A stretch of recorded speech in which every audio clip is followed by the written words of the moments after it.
Қазақстанның 2025 жылы осы прайм деп санаймын. Серхан Қалмырза мен Тасын Сатпаев өздерін жақсы көрсетті деп ойлаймын ше. 9-шы класста Магнумда жұмыс істегенмін. Мен кішкентай кезімде фото түсіргенде, видео түсіргенді жақсы көрдім. Негізінде қазір Қазақстанда осы жастарға мобилография, фотография өте қатты дамыған. Жұмыс істейтін жастардың арасы көбейіп отыр. Даже біздің колледжде өзі сондай жұмыс істейтін оқушылар көп деп ойлаймын. Бәріңізге сәлем, біз АМБК подкастта. Бізде жаңа формат АМБК подкастына біздің студенттермен талқылаймыз.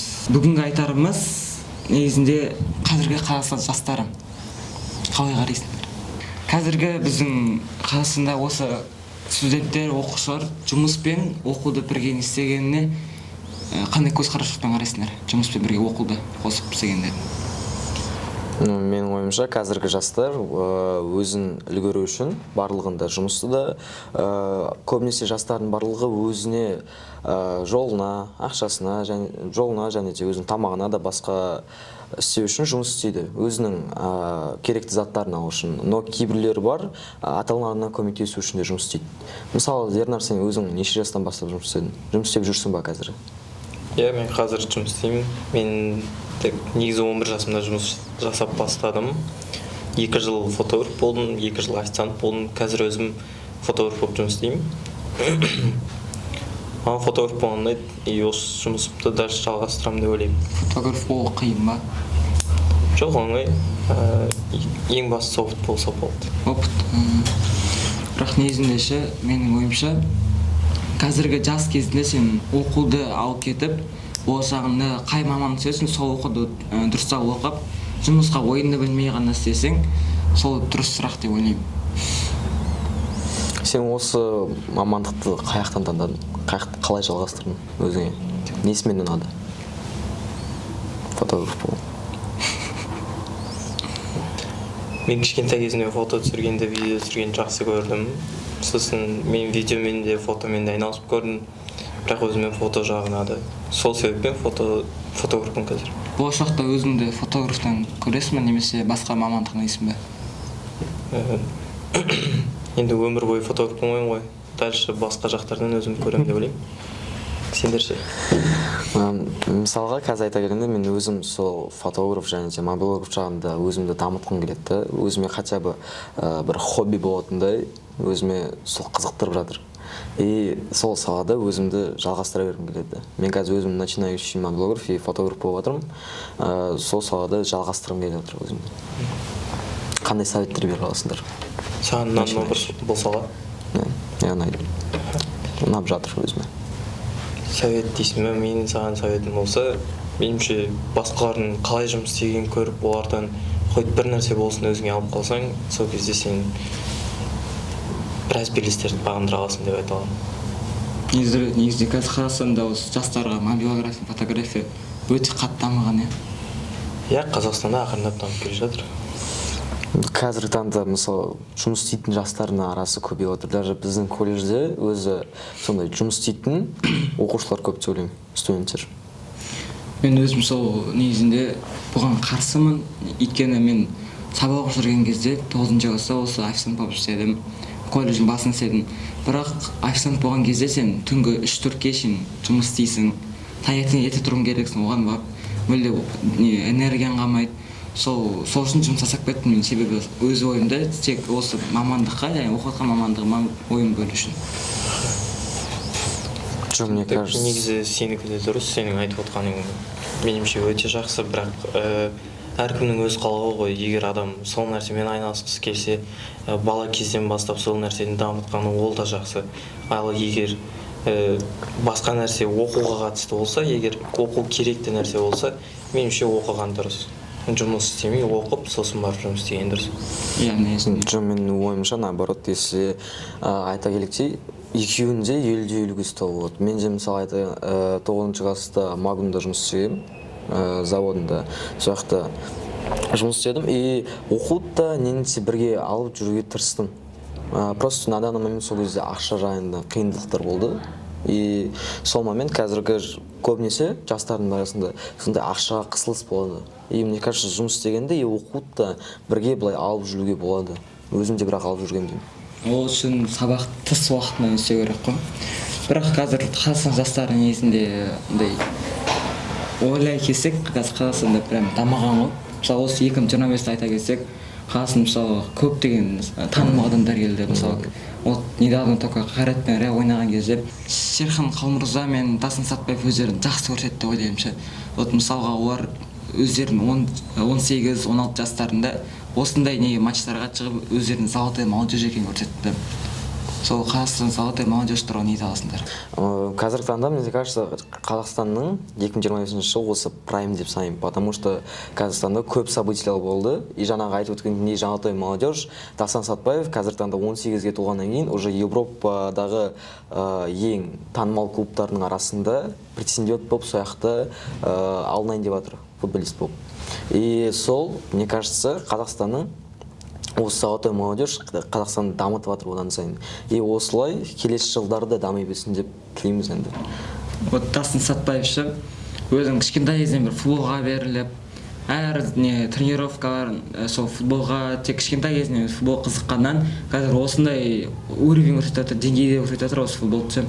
Негізінде сол менің ойымша кішкентай кезінен бір салға істей берсең, бір салға оқи беріп, бір салдан шықпай сесең, сол жақсы деп ойлаймын. Бірақ та кейбір адамдар бар ғой, көп өздерін көп саладан қарап, ол саланың бәрін көріп, тек өзін бір саладан сосын бірақ тыңдайтындар. Менің ойымша, бала кезден егер де бір саланы таңдайтын болсаң, сол саланы жалғастырып керек. Өзің жақсы көріп тұрған сала болса, өзіңді сол саладан көре алатын болсаң, сен ол салада жалғастыра бергенің өте жақсы. Бірақ сен өзіңе бір саланы таңдамаған болсаң, сен өзіңді әртүрлі саладан көре беріп, сосын арасынан өзіңе ұнағанын таңдап аласың ғой. Бір апайым айтқан бір цитата: "Хоть и ты везде, но нигде" дегенде, сен көп салада жүре беріп, сен өзіңді бір жерден табу қиын болады. Бірақ мен өзім кішкентай кезімнен все-таки ешқандай салаға прям қатты қызықпағанмын. Қазір көбінесе жастар андай подростковый возраст болған кезде өздерінің кішкентай кезінен қызыққан салдарынан қызық бәрі кетіп қалады. Сөйтіп олар басқа салаға көшіп кетеді, сөйтіп андай кішкентай кезінде армандары орындай алмай қалады. Сен өзің бала кезіңнен бір салаға қызықтың ба, әлде енді қызығушылығың оянды? Мен заттарға қызығушылығым енді шығып жатыр. Бала кезімде қызыққам әрине, бірақ осы мүлде қызық емес болып кетті. Осы 14-15 жастарымда ол салалар маған қызық емес болып кетті. Мысалы спортпен бәріне қарағанда олар маған қызық емес. Мысалы сен Шалмұрат? Мен осы өзім кішкентай кезден бері бір салаға қызықтым деп айтуға болады. Жұмыс істегім келді, жұмыс істеп те, и сол саланы жалғастыра бердім. Но соңғы кездері өзімде де қызығушылық кетіп қалды. Қазір жаңа айтып өткендей, моблиограф және фотограф жағында өзімді дамытқым келіп жатыр. И басқа да актерлық шеберге өзімді көргім келген. Бұрыннан бері кішкентай кезімнен сондай арман болған мен өзімде актерлік шеберлікке. И сол салада дамытқым келіп жатыр, но пока что свободный уақыт болмайды. Ең маған сол проблемный болатқаны осы ең барлығынан осы уақыт. Уақыт жоқ. Негізінде осы уақытта біз мамандықты жалғасып, мысалы өзім болашақта бизнесмен болғым келеді да. Сол бизнесмен салаға негізінде осы 10-14 жасында бизнесқа өзім қатты қызыға бастағам. Андай кішкентай бизнестер болды, далада бірден сату деген. Соған өзім қатты қызық болсын, менеджерға түсіп мысалға сөйтіп бизнесмен болсам деген ой бар да. Сенде шерна, сен болашақта тоже бизнесмен боламын деп едің ғой? Менің туысқан және өзімнің қызығып жүрген бизнесмен ағаларымыз бар біздің. Сол кісілерге мен кішкентай кезімнен қызыға қарадым. И сол кісілер секілді мен өзім болашағымды бизнес жағынан көргім келеді. Осы бизнес колледжге түскен себебім негізінен осы бизнесмен болу. Осы мен бизнесмен болу үшін осы Роберт Кийосакидің несінің кітабын оқып жүрмін, «Богатый папа, бедный папа» деген. Ол өзі мысалға қаншама қарызда болып жүрсе де осы кітапты жазып, басқалар өз советтерін берген мысалы бизнесмен. Қазір мысалы успешно кетті сол кітаппен өз бизнес арқылы. Сіздер қандай кітаптар совет етесіңдер? Меніңше тек кітапта ғана емес, тек білімде ғана емес, бизнес үшін тәуекел керек деп ойлаймын. Ең бастысы тәуекел ете білу керек. Егер сен бизнес саласында жақсы жұмыс жасап келетсаң, кітап білім керек әрине, бірақ бастапқыда ең бастысы тәуекел деп ойлаймын. Менің ойымша ең бастысы білім болып саналады, и тағы бір саласы ол сенің нең. дамытуың, қалай сен өзің сөйлей аласың, қалай сен оны істей алатын ісіңе байланысты сен, мне кажется. Өзің, мне кажется, сондай болып саналады. Реклама или наподобие басқадан. Тәуекелсіз өмір қызықсыз болады. Сол негізінен бизнес тәуекелсіз ештеңке емес. Мысалы сен білімің болып қай не жерін өзің істейтін білсең, бірақ сен тәуекелсіз оны істей алмайсың, сен мысалға оны білмейсің, бұл пәлеуім өтіп кетеді деген. И мне кажется, ең бастысы практика. Практика болмаса, ондай ештеңе болмайды, опыт болмаса да. Барлығы бірінші рет істеп кетпейді мысалға. Сен тәуекел істеп, көптеген бизнес ашсаң да, осы тәуекелдер арқылы сен көп істей берсең, көп тәуекел етсең, сол не істейді, бір күні ол саған жақсы болып қайтады. Сен қанша білім алсаң да білімдегі нәрсе практикадағы нәрсе секілді болмайды. Өйткені менде мысалға бір басқа фотографтардан мен еститін сөзімді жаттап алмаймын оны. Мен олардан көріп, соны өзім істеп көрген кезде, вот сол кезде мен оны үйреніп аламын да. А былай просто сөзбен айтқан кезінде мен оны түсіне алмаймын, мен оны өзім істей алмаймын деп. Еще бір цитата бар ғой. Кто не рискует, тот не пьет шампанское. Сол сияқты, мне кажется, өмірде полностью рисковать етіп, полностью и өзі сол ісіне берілу керек істейтін затына. Қазіргі жастар мысалға айта келгенде бизнеске өзін, мысалы біз даже жастар осыламыз өзіміз, и сол бизнес саласына қалай кірсек болады деп ойлайсыңдар? Бизнес саласына? Өзін мысалға тәуекел етіп, мысалы қазіргі неде, қазір заман ChatGPT енді искусственный интеллект қатты дамыған ғой. Қазіргі жастарда, меніңше, қазіргі жастардың көбісі ақша жинай алмайды. Ең басты керегі қазір жастарға ақша жинау керек. Бастапқы капитал хотя бы. Бастапқы капитал жинап алса, дальше рисковать етсе, меніңше, бизнес саласына олар кіре алады. Қазір заман қатты дамыған заман деп ойлаймын. Сол жұмыс істеудің өзіне кейбір жастар емес, даже көбісі жастардың бәрі жұмыс істеуге ерінеді. Барлық заттарға ерінеді. И андай бір затқа сеніп алған.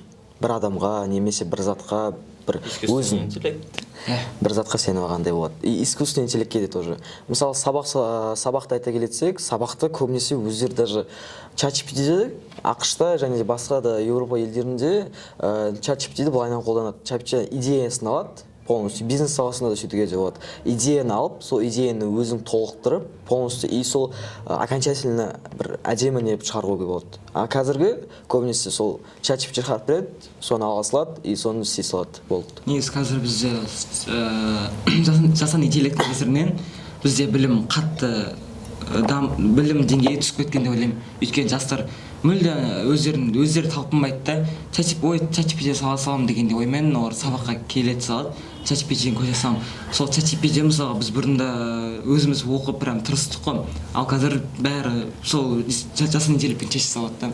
Сендер айтып отырсыңдар ғой, қазіргі жастардың бәрі ChatGPT-ға жатып оқыған, дайындала салады деп отырсыңдар. Меніңше бұның бәрі тәрбиеге байланысты, ата-ананың балаға қалай қарағанына байланысты. Мен Еркебұлан Дайыров ағамыздың бір видеосын көргеннен, ол жақта ол кісі өзінің балаларына қалай тәрбие беретіні туралы айтып өткен да. Ол кісі өз балаларына телефон алып бермеген екен.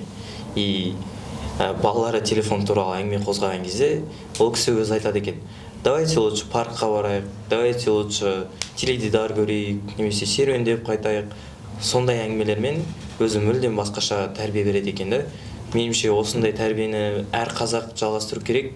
Себебі балалар қазір тек ChatGPT, TikTok, әлеуметтік желіде көп отырады.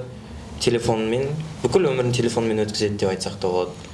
Сол үшін меніңше Еркебұлан Дайыровтың тәрбиесін әр қазақ қайталау керек, әр қазақ өзінің баласына солайынан тәрбие беру керек. Еркебұлан Дайыровтың тәртібінің негізінде өз бір жөні бар, бірақ оның минустары да бар. Мысалы қазіргі заман біз дамып бара жатырмыз. Мысалы біз ақш-тан кетмесі деңгейін түсіп бара жатқанымыз, басқа елдерге қарағанда біз дамымай қалғанбыз. Біз көп заттар білмейді. Телефон берсе бері, бірақ ондай қатты емес, мүлде телефон көрмейтіндей. Мысалға біз кішкентай кезінен үйретіп қоюымыз болады. Бірақ Еркебұлан Дайыровтың тәрбиесінде олар мысалы балалары қазіргі заманның несін технологиялар білмей, ол болашақта әсер етеді. Бұл палем мүлде өзгермейді бұл тәрбиеден. Өйткені болашақта бәрі технология сенетін болады. Қазіргі таңда, мне кажется, ақштан және де басқа да елдерден қапыл артқанбыз, потому что олар өздері производство жасайды, көп нәрсе. ChatGPT, искусственный интеллект, олардың бәрі бізге ақштан енген. Біз өзіміз Қазақстанның на данный момент аз нәрсе шығарады. И сол салада біз не істеп жатырық, қалып жатырық, уровеніміз дамып жатыр, умымыз құлап жатыр. Бірақ осы Қазақстанның негізінде көп заттар шығарған дегенде, мысалы, біздің мысалы Каспий бар ғой. Каспий қазір қатты дамыған, мысалы, только недавно Каспий алақан шықты. Ол Каспий сен алақандағы нейрондар арқылы сен мысалы төлей аласың, бір жаққа банкомат ақша шығара аласың. Негізі Каспий мысалы қазір көп елдер мысалы әсіресе Ресейде қатты дамыған. Сен Ресейге барған кезде өзің Каспийді керек жеріне қолдана аласың да. Но қазіргі таңда біз өзіміздің шығарып жатқан технология аз болып саналады. Мысалы, жаңа Каспий алақанды айтып өтсек, бұл технология бізде Қытайдан келген. Қытайда уже 4-5 жыл болды, что уже бұл Каспий алақан сол жақта қолданады. Бұл технология біз енді еніп жатыр. Так что, мне кажется, уровень біздің еліміздің кішкене төменірек басқа елдерге қарағанда. Бәрібір де кішкене Қазақстанға осы технология жағынан бір зат шығару керек, мысалы барлық елге танымал болатындай. Бірақ Каспийдің өзі, мысалы Каспий алақан санамасақ та, Каспийдің өзі мысалы қатты дамыған ғой. Бәрі не бар, мысалы Каспий магазин дегендей.